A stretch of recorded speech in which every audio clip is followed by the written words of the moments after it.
Hello students, आज हम लोग इस वीडियो में NCERT 10th class maths exercise 2.2 का सभी प्रश्न समझ के साथ करने वाले हैं। तो चलिए आइए प्रारंभ किया जाए। पहला क्वेश्चन है, निम्नलिखित द्विघात बहुपदों के शून्यक ज्ञात कीजिए और शून्यकों एवं गुणांकों के बीच संबंध के सत्यता की जांच कीजिए। अर्थात सबसे पहले हमें शून्यक निकालना है इन बहुपदों का और उसके बाद गुणांकों में संबंध स्थापित करना है शून्यक के साथ। तो चलिए आइए प्रारंभ करते हैं। पहला क्वेश्चन है x² - 2x - 8, ये है पहला क्वेश्चन। तो सबसे पहले हम लोग शून्यक ज्ञात करेंगे और शून्यक के लिए हम जानते हैं कि इसका गुणनखंड निकालना होगा। तो x² माइनस यहाँ कर देते हैं 4x प्लस कर देते हैं 2x - 8। गुणनखंड का नियम हम लोग जानते हैं। इसके बाद इन दोनों में से उभयनिष्ठ कर लेंगे तो हो जाएगा यहाँ x, यहाँ हो जाएगा x - 4, फिर होगा प्लस 2, यहाँ हो जाएगा x - 4। इस तरह से फिर अगले स्टेप में हो जाएगा x - 4, क्योंकि ये दोनों में है, यहाँ हो जाएगा और यहाँ बचेगा ये जो x है और प्लस यहाँ हो जाएगा 2। तो इस तरह से शून्यकों के लिए बारी बारी से दोनों गुणनखंडों को शून्य के बराबर करेंगे तो हमें शून्यक प्राप्त होगा। x - 4 बराबर 0, तो क्या हो जाएगा, x बराबर हो जाएगा 4। फिर x + 2 बराबर 0, तो यहाँ क्या हो जाएगा, x बराबर -2। हमें दो शून्यक प्राप्त होते हैं। कौन कौन प्राप्त हो रहे हैं, तो एक 4 प्राप्त हो रहा है और एक -2 प्राप्त हो रहा है। अब हम संबंध स्थापित करेंगे। देखते हैं, कह रहा है कि संबंध के सत्यता की जांच कीजिए। तो ये है, दोनों शून्यक है। हम चाहें तो शून्यक को अल्फा और शून्य को दूसरे शून्य को बीटा के रूप में समझ सकते हैं। हमने मान लिया, तो यहाँ पर जब एक शून्य को हमने अल्फा और दूसरे को बीटा मान लिया तो हम यहाँ लिख देंगे शून्यकों का योगफल अल्फा प्लस बीटा। दोनों को जोड़ देंगे, दोनों को जोड़ेंगे, 4 जोड़ -2 क्या हो जाएगा, 4 जोड़ -2 प्लस माइनस यहाँ माइनस हो जाएगा, 4 में से 2 घट गया, कितना बचा, 2। अब देखिए, अब यहाँ अल्फा प्लस बीटा बराबर क्या हो गया, 2 हो गया यहाँ पर। और हम जानते हैं यहाँ कि 2 को हम -2 लिख देंगे बटा 1 सबके नीचे होता है। क्यों, अब ऐसा हमने क्यों किया, तो हमें यहाँ ध्यान रखना है, चूंकि हम जानते हैं कि द्विघात बहुपद का स्टैंडर्ड रूप क्या होता है, ax² + bx + c होता है, ठीक है। और अल्फा प्लस बीटा क्या होता है, अल्फा प्लस बीटा क्या होता है, -b/a, और अल्फा इंटू बीटा क्या होता है, c/a। तो इस फॉर्म में लाने के लिए हमने इसको यहाँ इतना लिखा, क्योंकि हम जानते हैं कि -2 है, यहाँ हमें -2 लाना है। तो क्या करेंगे, यहाँ तो प्लस है तो 2 बार कर देंगे -2 बटा 1, 1 सब में रहता है और यहाँ क्या है, 1, जो कि यहाँ a है, b है, c है। तो इस रूप में बस ये ही समझना है हमें। तो यहाँ हो जाएगा, अब देखिए माइनस, तो यहाँ हो गया माइनस, और -2 क्या है, -2 है x का गुणांक। ये देखिए, यहाँ ध्यान देना है, x का गुणांक। तो लिख देंगे यहाँ पर x का गुणांक बटा, x का गुणांक हो गया बटा 1, 1 क्या है, x² का गुणांक।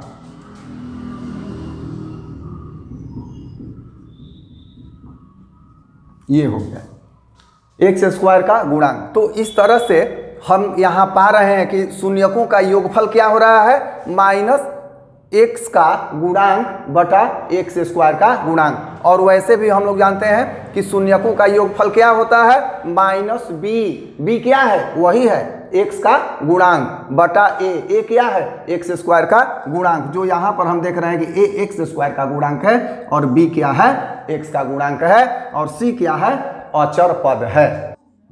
अल्फा प्लस बीटा बराबर माइनस x का गुणांक बटा एक क्या है, एक्स स्क्वायर का गुणांक, ये हो गया। अब अल्फा इंटू बीटा हम देख लेते हैं, अर्थात शून्यकों का गुणनफल।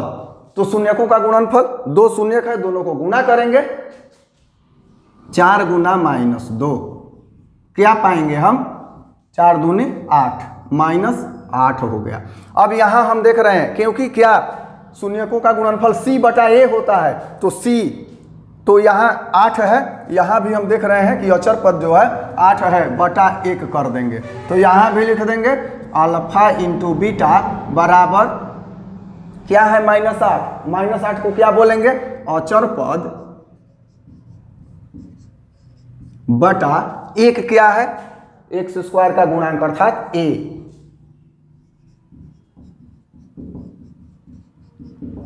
तो यही है यहाँ कि गुणांकों के बीच, शून्यकों एवं गुणांकों के बीच संबंध की सत्यता की जांच, कि ये अल्फा इंटू बीटा बराबर इतना और अल्फा प्लस बीटा बराबर इतना।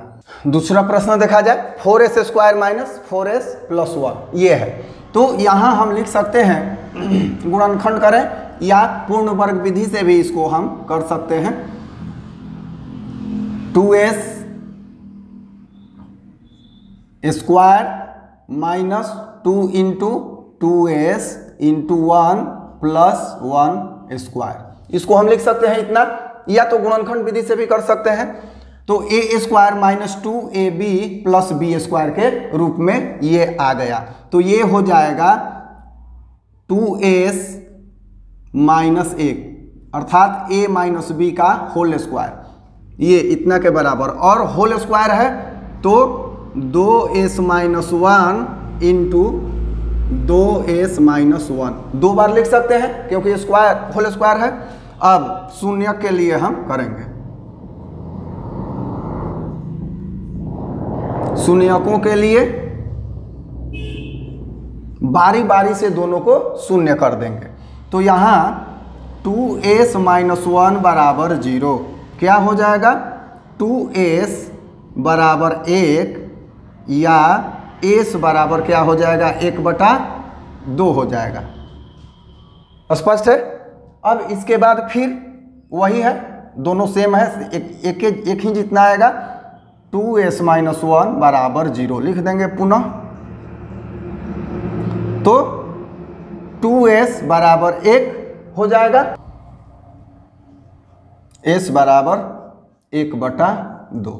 तो हमारा s का 2 मान आया, 1/2 1/2 दोनों बराबर आया। तो ये है एक मान यहाँ पर और एक मान है यहाँ पर। अगर हम चाहें तो इसको अल्फा मान सकते हैं और इसको चाहें तो हम बीटा मान सकते हैं। अब देखा जाए यहाँ संबंध और सत्यता की जांच करना है, किसके बीच, तो गुणांकों के बीच और शून्यकों के बीच। देखा जाए यहाँ अल्फा प्लस बीटा अर्थात शून्यकों का योगफल, दोनों शून्य क्या मिला है हमको, 1/2 और 1/2 मिला है, ठीक है। यहाँ जोड़ देंगे, क्या हो जाएगा, 1 जोड़ 1/2, स्पष्ट है। ये हो जाएगा 2/2, क्या हो गया, अल्फा प्लस बीटा बराबर 2/2 कट के कितना हो गया, 1 हो गया। अब हम यहाँ ध्यान देंगे, यहाँ a बराबर 4 है, b बराबर है -4 और c बराबर क्या है, 1 है। ये जरूर हम ध्यान रखेंगे क्योंकि हमें अल्फा प्लस बीटा लाना है -b/a के फॉर्म में। तो -b बटा, यहाँ माइनस तो है, b है 4 लेकिन हमारा आ रहा है 1, तो क्या करेंगे कि ऊपर 4 से गुणा कर देंगे और नीचे 4 से भाग दे देंगे, अपने आप स्पष्ट हो जाएगा। यहाँ हो जाएगा ये 1 आया है तो 4/4, 4/4, किंतु लाना कितना है, हमें यहाँ पर लाना है माइनस, तो यहाँ फिर कर देंगे -4/4, 2 बार माइनस करेंगे तो स्पष्ट है कि वो प्लस हो जाएगा। तो हमने 1 को ही पहले 4/4 लिख दिया, फिर यहाँ -4/4 कर दिया। अब अल्फा प्लस बीटा, इसको क्या लिखेंगे, माइनस है, देखिए यहाँ माइनस, तो हमने लिख दिया माइनस, और -4 क्या है, -4 है एस का गुणांक, -4 है एस का गुणांक, तो यहाँ लिखेंगे एस का गुणांक बटा, अब 4 प्लस है क्या है, एस स्क्वायर का गुणांक है, बस यही तो देखना है हमें, यही यहाँ पे कंप्लीट करना है। यहाँ हो गया एस स्क्वायर का गुणांक, तो हो गया गुणांकों के बीच और शून्यकों के बीच सत्यता की जांच हो गई। यहाँ -s का गुणांक होता है अर्थात x का गुणांक, और यहाँ एस स्क्वायर का गुणांक अर्थात x स्क्वायर का गुणांक।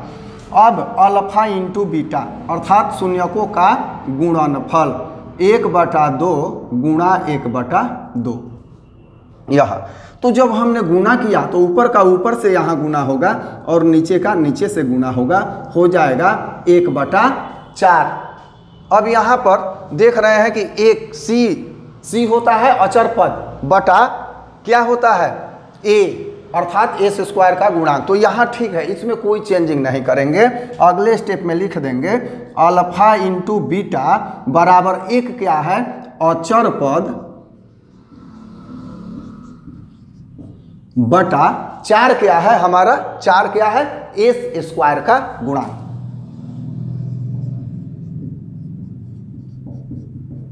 तो ये सत्यता की जांच इस प्रकार हम करेंगे। देखिए एक पहला क्वेश्चन बन गया, दूसरा बन गया, और 2 क्वेश्चन हम इसमें बना रहे हैं, बाकी जो 2 क्वेश्चन बचेगा उसे आप बनाइएगा। जो डिफिकल्ट टाइप क्वेश्चन है 2 और हम क्वेश्चन आगे बना रहे हैं। चौथा नंबर देखते हैं, तीसरा आप लोग बनाएंगे क्योंकि उसी टाइप का है पहले दूसरा जैसा। अब चौथा प्रश्न, ये हमने क्यों चुना, क्योंकि इसमें 3 ही पद हैं, तो आइए देखा जाए। पहले गुणनखंड करेंगे, दोनों में उभयनिष्ठ क्या है 4u, इसमें क्या बचा u और यहाँ क्या बचा 2। ये अब शून्य के लिए क्या करेंगे,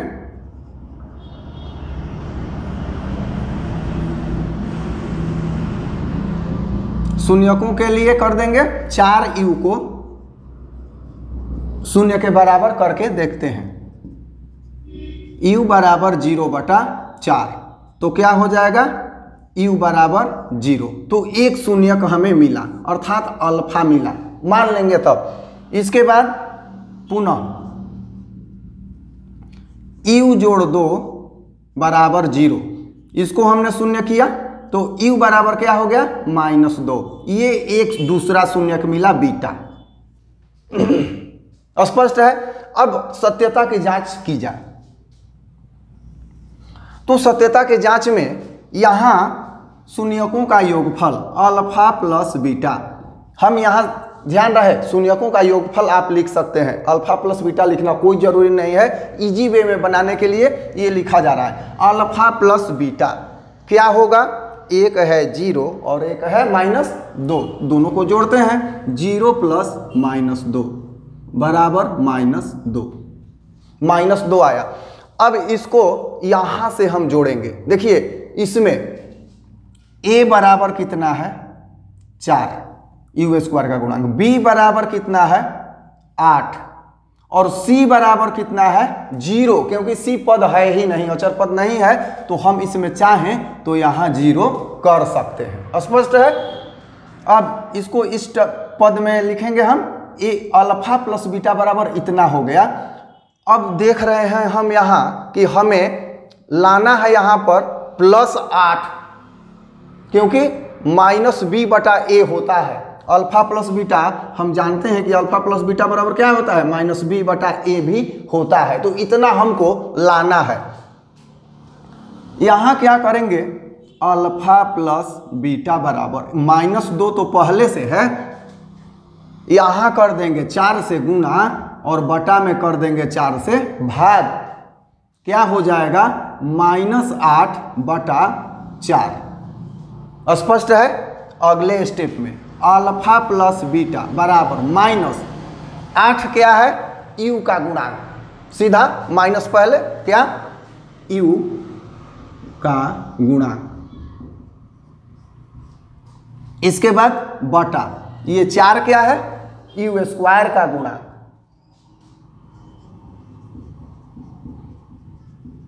यू स्क्वायर का गुणांक। तो एक तो हो गया शून्यकों का योगफल वाला। अब शून्यकों का गुणनफल alpha into beta. Alpha into beta क्या होता है? क्या होगा यहाँ? तो एक है 0 और एक है 1 बटा, एक है 0 और एक है -2। क्या हो जाएगा? 0। अल्फा इंटू बीटा क्या आ गया? 0। तो लिखेंगे अल्फा इंटू बीटा बराबर 0 और बटा, यहाँ से देख लेंगे हमें कितना लाना है? a, और a की जगह पर यहाँ क्या है? 4। जो भी रहे यहाँ हम लिख देंगे, क्योंकि 0 बटा कुछ भी रहेगा तो वो 0 ही होगा। तो हमें 4 की आवश्यकता है, तो 0 बटा 4। अगर यहाँ 5, 6 कुछ भी रहता तो उतना ही हम लिख दें। अब लिख देंगे यहाँ पर अल्फा इंटू बीटा बराबर 0 क्या है? अचर पद, और 4 क्या है? यहाँ यू स्क्वायर का गुणांक, यू स्क्वायर का गुणांक। तो ये संबंध जो है, ये संबंध हमें मिल गया। यही संबंध होता है जो कि हम लोगों ने एनसीईआरटी के थ्योरी क्लास में पढ़ा है। स्पष्ट है? समझ में आ रहा होगा। 5वां नंबर प्रश्न देखा जाए, इंपॉर्टेंट है। चलिए गुणनखंड करेंगे पहले, क्योंकि सबसे पहले हमें गुणनखंड ही करना है। देखिए ये जो है इसे हम लिख सकते हैं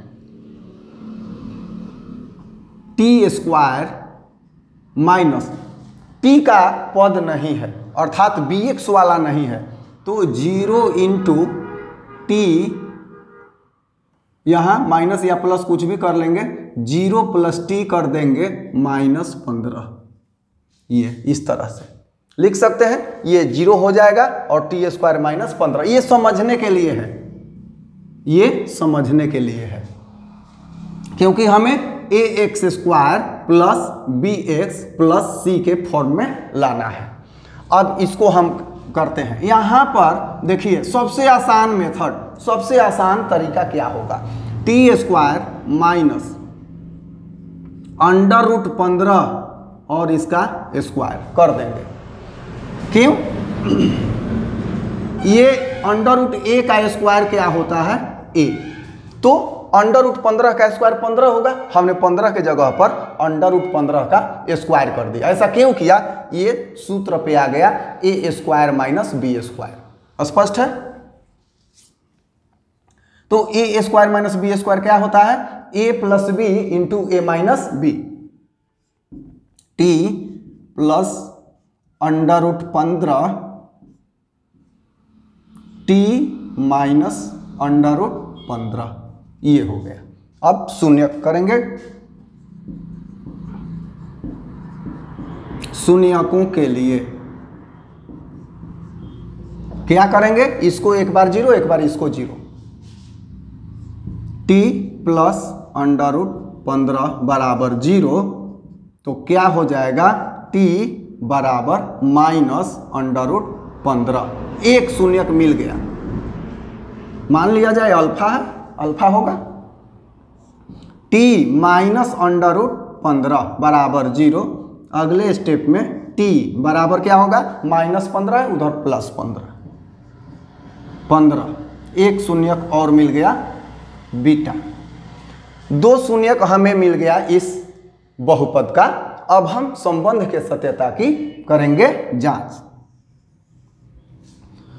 alpha plus beta, alpha plus beta, तो -√15 प्लस √15 क्या हो जाएगा? सेम क्वांटिटी है, सेम है अमाउंट, यहाँ माइनस और प्लस क्या हो जाएगा? 0। स्पष्ट है? Under root -15 plus under root 15 0। अब अल्फा प्लस बीटा बराबर यहाँ है 0। देखिए हमें यहाँ ध्यान देना है, यहाँ 0, तो 0 या तो प्लस रहे या माइनस रहे, 0 प्लस माइनस कुछ भी हो सकता है। अब 0 को क्या लिख देंगे, बटा में हमें क्या लाना है, होता है -b बटा a, तो a है 1, 0 को 1 लिख देंगे यहाँ। स्पष्ट है। अब यहाँ हम चाहें तो माइनस भी दे सकते हैं 0 में या नहीं दे सकते, इसको देखते हुए हमें करना है, ठीक है। तो अब लिख देंगे यहाँ पर अल्फा प्लस बीटा बराबर माइनस 0 क्या है, t का गुणांक,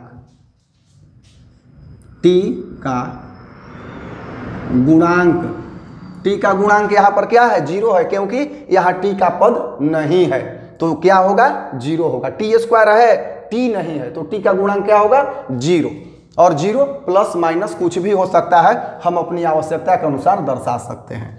-t का गुणांक बटा 1 क्या है, t² का गुणांक। तो यहाँ पर जांच हो गया। अब एक और करेंगे, अल्फा इंटू बीटा अर्थात शून्यकों के गुणनफल, तो माइनस है अंडर रूट 15 गुना प्लस अंडर रूट 15। रूट 15 मिलकर क्या होगा 15, और माइनस चिन्ह पहले से है, क्या हो जाएगा -15। स्पष्ट है। अब अल्फा इंटू बीटा अर्थात शून्यकों का गुणनफल -15, तो यहाँ तो मिल रहा है c है अचर पद, यहाँ लाना ही है, -15 हमारा आ रहा है, बटा में क्या है 1, यहाँ 1, तो 1 हम अपने मन से लिख देते हैं क्योंकि सबके बटा 1 होता ही है यहाँ। तो अब लिख देंगे यहाँ पर इसके अगले स्टेप में अल्फा इंटू बीटा बराबर क्या है अचर पद, यहाँ भी देख लिया जाए अचर पद है,